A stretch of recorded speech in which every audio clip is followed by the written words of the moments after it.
bemorlarimizga hammasiga shifo tilaymiz. Men har doimgidek gapirib kelgan tabiiy yo'lni tanlanglar deb kelaman. Odamlarga tushuntirishga harakat qilaman. Mana biz bilganimizni, taniqli artistlarimiz bilganimizni, bilmaganimizni qancha.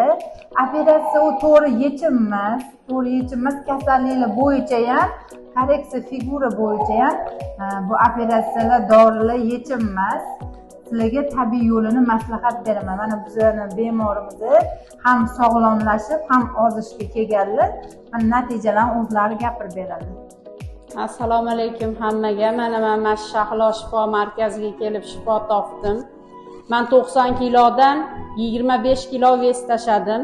Ham sog'lomlashtirish, ham ozdirish, korreksiya bo'yicha ham chotki ishlab zo'r qilib berdi mana. Allohga behisob shukr.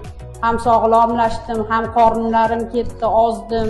Juda ham super natija oldim. Men adashmaganimdan xursandman.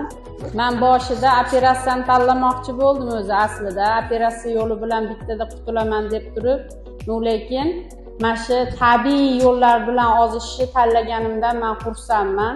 Yuzimdagi dog'larim, jigar, ichki organizmlarim yaxshilashdi, ham o'zim ozib, o'zim xohlagandek natijaga erishdim. Men juda ham xursandman. Sizlarga ham operatsiyani emas, mana shunaqa tabiiy yo'llar bilan ozishni men tavsiya qilaman. Men bankka borganimda meni bankdagi kameralar ham tanimadi.